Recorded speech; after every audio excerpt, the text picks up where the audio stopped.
Nah sekarang saya cuma pengen tahu nih mereka-mereka ini ke depan ini setelah Prabowo jadi presiden berani nggak begitu? Berani nggak ngata-ngatain Pak Prabowo sama seperti mereka ngata-ngatain Jokowi? Kan Pak Jokowi selama ini dikatain apa aja nggak pernah respon, ya kan? Iya. Saya pernah tanya, kok nggak pernah respon Pak? Dikata-katain apa namanya sama presiden akal sesat itu kan? Dia bilang untuk apa? Bismillahirrahmanirrahim. Assalamualaikum warahmatullahi wabarakatuh. Sobat-sobat ngabarin kabar tekabar. Semoga selalu dalam keadaan sehat walafiat serta diberikan rezeki yang halal, berkah, lancar dan juga banyak. Kali ini kami akan memberikan sebuah tayangan video Ibu Irma Chaniago berdiskusi dengan Julvan Lindan. Apa yang didiskusikan? Tentu saja ini hal yang menarik. Dari Bu Irma menantang para pemimpin akal sehat dan gerombolannya, bukan pemimpin akal sehat, pemimpin akal sesat, untuk mengkritisi seperti mengkritisi Pak Jokowi di zamannya ke Prabowo. Apakah mereka berani? Berikut diskusinya. Kita simak bersama. Let's go. Kalau kita dengar apa yang disampaikan oleh Kakak Irma ya, bahwa sebenarnya kan baik dari sisi tenaga kerja ataupun sisi kesehatan, ini kan ada keberhasilan kan, ada perkembangan kan, bukan tidak ada. Tetapi orang-orang yang sibuk di luar yang selalu protes, ya kan, seolah-olah ini pemerintah nggak ada kerjanya apa-apa, nggak ada hasilnya apa-apa, ya kan? Ini bagi orang-orang seperti ini, Kakak Irma apa sarannya nih? Jadi gini Bang ya, mestinya kita sebagai bangsa, ya kan, melihat segala sesuatu itu dengan jernih. Kita lihat Indonesia gitu loh, ya jangan ngelihat kok skupnya yang kecil-kecil gitu ya. Iya. Misalnya kaliber-kaliber dari pakar hukum tata negara. Kemudian tokoh-tokoh besar ngeributin Fufu-Fafa itu menurut saya itu bener-bener receh banget gitu loh. Nggak masuk akal gitu ya. Masa yang begituan diperdebatkan sampai tarik ulat leher gitu. Itu juga menurut saya nggak konstruktif gitu Bang. Memalukan kalau menurut saya. Seperti nggak masuk akal ya. Nggak masuk akal. Ya. Masa sampai sejauh itu tidak rasionalnya ya? Nah itu dia. Bingung kan? Kalau orang-orang besar yang harusnya memikirkan bagaimana program-program pemerintah ini bisa sampai ke tangan rakyat, kemudian menjadi maslahat bagi rakyat, gitu kan? Atau kalaupun memang mau bicara soal penegakan hukum, maka bukan presiden yang diubek-ubek. Ubek-ubek dong itu KPK, ubek-ubek itu polisi, ubek-ubek itu Bareskrim, ubek-ubek itu kejaksaan, gitu harusnya. Iya. Satu-satu dirunut gitu. Ini orang korengan Jokowi yang salah gitu. Iya. Itu yang mengerikan menurut saya. Rumah mereka kejatuhan batu pun Jokowi yang salah gitu. Saya sih bukan bermaksud untuk membela Jokowi Bang, tapi fakta yang membuktikan ya Bang. Saya di dapil saya contohnya, di dapil saya. Ketika saya bicara dengan masyarakat misalnya, mereka nggak tahu menahu tuh Bang soal yang dicelotehkan orang-orang itu, orang-orang para pembenci itu bahwa begini begon, nggak ada. Mereka bilang bahwa Pak Jokowi membangun Indonesia dengan sangat baik. Itu yang terjadi di bawah. Iya. Maka saya selalu bilang, coba deh kita belajar untuk bicara clear. Kalau bagus bilang bagus, kalau nggak bagus kita kritisi. Jangan seperti presiden akal sesat yang semuanya salah, semuanya jelek, semuanya nggak bagus, semuanya bodoh, semuanya dungu. Cuman dia sendiri yang pinter. Pernah nggak sih berpikir kalau di atas langit itu ada langit? Nah ini saya selalu bilang gitu loh. Ini sesat pikir jadinya. Iya.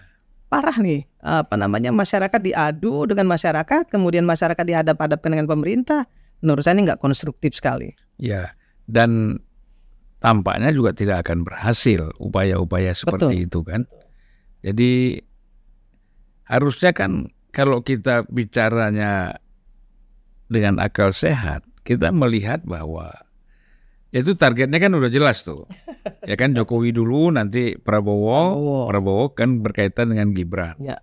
Jadi agenda-agenda segini udah kebaca. Ya kan? Kalau agenda sudah terbaca, lebih bagus mereka nggak usah kerja lagi, nggak usah lakukan lagi, betul nggak kayak Ya kan kita bisa lihat ya, Prabowo nggak terganggu gitu ya. Karena saya melihat Prabowo ini seorang negarawan yang pantas jadi presiden menurut saya. Pantas jadi presiden, dan dia memang menurut saya ke depan ini kita punya harapan, Bang.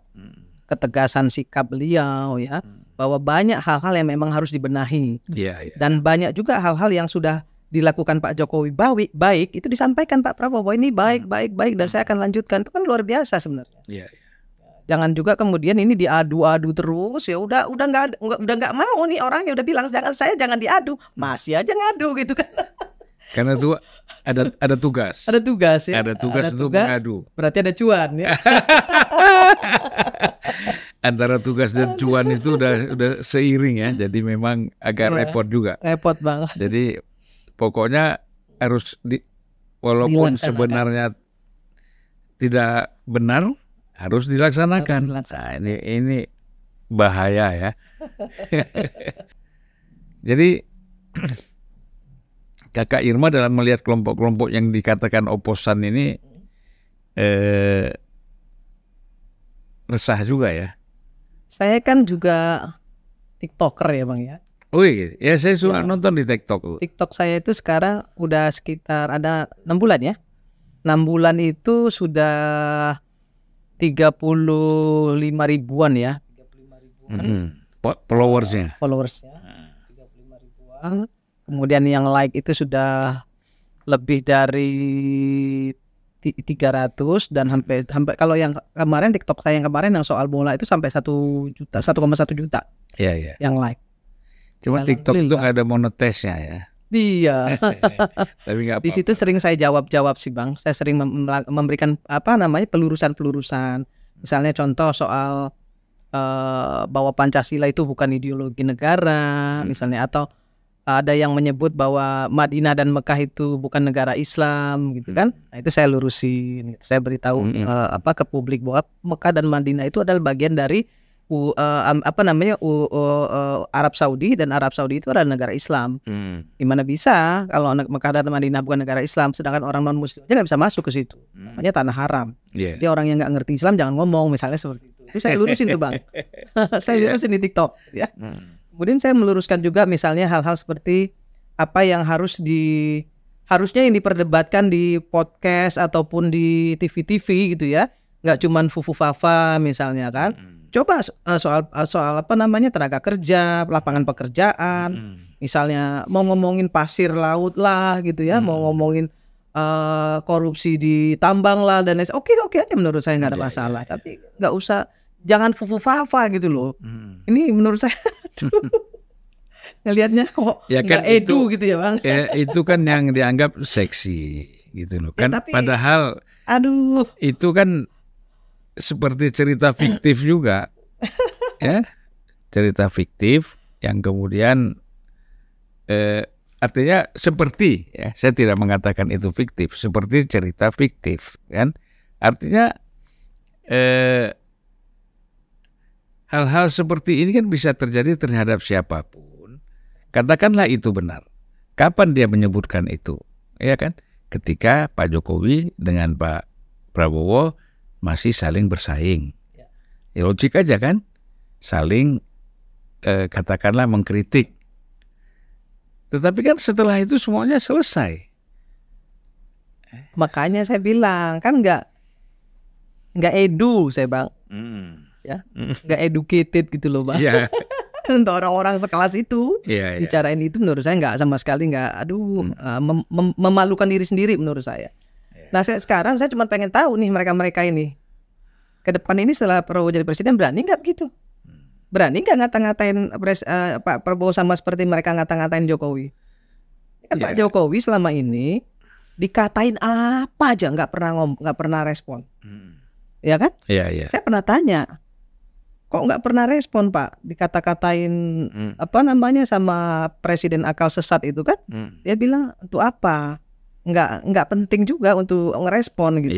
Jadi menurut saya, ya orang ini nggak penting bagi Pak Jokowi gitu loh. Jangan kan Jokowi kita aja nggak penting. Iya, makanya mungkin emosi kali ya, nggak pernah digubris gitu sama Pak Jokowi, makin menjadi gitu. Mungkin kepengen direspon. Kepengen diundang ke istana. Mungkin gitu. Kalau diundang Tapi nggak diundang-undang kan orang udah dilirik aja enggak, direspon aja enggak. Itu saya pernah tanya, Pak. Saya pernah ketemu sama beliau, saya tanya, kenapa sih nggak direspon gitu? Nggak perlu. Yang kita perlu itu adalah bagaimana caranya agar Indonesia ini ke depan jauh lebih baik. Iya. Itu sih, Bang. Sedih juga kita. Sedih ngelihatnya. Sebenarnya kan itu kawan-kawan kita semua, ya. Bung Refli, terus siapa? Abraham Samad. Pak, saya terus terang kalau di situ itu yang paling saya ini Pak Din Samsudin, ya. Dia kan pernah ketua umum PP Muhammadiyah dan intelektualitasnya di atas rata-rata juga Pak Din Samsudin itu. Tapi terjebak di dalam permainan-permainan praktis seperti ini, diajak-ajak oleh kelompok ini untuk bergabung, itu yang menurut saya kasihan. Ya, gitu. udah tua ya, Pak. Iya. Tua sih enggak sebaya lah sama saya dia. Ya, tapi kan nggak perlu diajak-ajak hal-hal yang seperti itu harus. Iya, itu. Ya kalau yang lain itu kan memang ada masalah. Kalau Pak Didi kan nggak ada masalah sebenarnya. Tapi saya kira Bang, setelah saya banyak keliling Indonesia gitu ya, saya sih lihatnya nih yang teriak-teriak ini sebagiannya sebenarnya kecil, nggak banyak, tapi suaranya gede. Iya, iya. Suaranya besar, Karena suaranya kemana-mana penuh. Pak, karena kemana-mana bawa toa. Iya. Iya. Sebenarnya nggak banyak, yang begitu itu nggak banyak. Cuman karena mereka itu berada di podcast, di media dan lain sebagainya, jadi kelihatan seperti besar gitu ya. Sebenarnya suaranya aja yang besar, tapi orangnya nggak besar. Lah itu karena selalu yang mereka angkat itu kan mereka menggunakan teori di dalam jurnalistik, ya kan. Kalau orang digigit anjing itu biasa. Nah, mereka mau bikin ini orang yang menggigit anjing. Iya kan? Itu supaya jadi berita. Jadi dibalik-balik. Nah ternyata semua dikontenin lah. Nah ternyata respon dari masyarakat tadi kan dari pengalaman Kakak Ira dan kita jalan kemana-mana juga nggak ada responnya gitu. Dan ini kan mereka harapkan bahwa respon itu bukan hanya sekedar simpatik. Respon itu dalam bentuk gerakan. Dan orang kan mau ikut gerakan kan harus kenal dulu siapa mereka. Betul. Dan yang sudah kenal tahu nggak bakal mau ikut. Ini backgroundnya udah diketahui semua kok. Ya kan? Dulu punya jabatan, sekarang nggak punya jabatan. Ya contohnya aja ada seorang dokter yang diwawancarai di podcast gitu, yang bilang bahwa contohnya nih, ini mempermalukan Anies kalau menurut saya, Bang. Bahwa Anies itu diperlukan oleh PBB. Bakal diminta menjadi sekjen PBB dan dia nggak level lah kalau cuma sekedar presiden gitu kan. Kemudian bilang juga bahwa Anies itu dibutuhkan oleh dunia karena untuk mengamankan perang dunia ketiga. Itu kan hal-hal yang bodoh menurut saya. Sangat bodoh. Sangat bodoh. Tapi kok bisa gitu ya misalnya seorang Bambang Wijoyanto gitu mewawancarai orang itu kemudian bicara seperti itu tuh gimana gitu. Ya itu. Refli Harun juga ikut-ikutan mewawancarai misalnya kan untuk hal-hal yang begitu. Menurut saya kan Refli ini anak muda yang harusnya ya menurut saya nih, karena saya kenal baik dengan beliau, menurut saya ini anak sebenarnya dibutuhkan oleh negara ini gitu untuk membangun negara ini dengan kecerdasannya. Dia kan profesor, Bang. Masih muda. Gitu ya. Tapi katanya belum profesor. Saya nggak tahu, kan suka disebut profesor. Dananya belum. Oh belum ya Bang ya. Saya kira sorry. Minta ini. Saya kira untuk seorang Refli gitu ya. Iya Kakak, sorry ya. Saya kira Indonesia butuh beliau lah gitu ya. Dia untuk bisa ikut membangun bangsa ini ke depan. Betul. Jangan justru terbawa-bawa dengan orang-orang yang seperti ini. Saya sih terus menyayangkan gitu. Karena saya tahu itulah Refli, Din Samsudin cerdas kan? Gitu. Cerdas dia. Iya. Ya oleh karena itu kita mengharapkan bahwa setiap orang itu kan harus mempunyai sikap yang jelas gitu loh. Jangan bermain di dalam pragmatisme. Kalau nggak suka, kemudian ada peluang kita manfaatkan untuk meningkatkan tensinya gitu kan. Ya tadilah misalnya Anies diminta jadi sekjen PBB, logikanya nggak ada, ya kan. apalagi bilang bahwa Gibran nggak akan dilantik, yang akan dilantik tuh Anies bersama Prabowo. Duh. Lucu lagi kan? Bukan sama Puan lagi, sama Anies. Itu, aduh. Dan ya itu yang hostnya ngundang orang kayak begini nih gimana ya? Saya nggak tahu apa sih yang dipikirin apa namanya. Iya. Itu host yang seperti itu. Ya itu hak mereka lah mengundang orang. Hak sih. Tapi kalau ngomongnya nggak masuk akal sama sekali Ya kan. Mempermalukan podcastnya juga bang. Kelihatan sekali abal-abalnya gitu yang ngundang orang-orang yang menurut saya kualitasnya nggak bisa dikedepankan gitu ya. Ya. Dan ya, buat mereka itu mungkin yang paling penting setiap orang yang nggak suka sama Jokowi silakan untuk menghujat. Emang hobi kayaknya. Iya. Ya, tadi itulah diskusinya Ibu Irma Chaniago dengan Giovanni Dan. Beliau sangat kasihan kepada para petinggi tokoh-tokoh yang ternama di mana akalnya sudah salah jalur. Yang dikritisi hanya hal-hal yang receh seperti fufu fafa. Dan rencana itu pun dibaca oleh Giovanni Dan Bu Irma sebagai cara untuk menjatuhkan Gibran. Bagaimana menurut pandangan sobat-sobat sekalian? Silakan beri komentar ya di kolom komentar. Wassalamualaikum warahmatullahi wabarakatuh.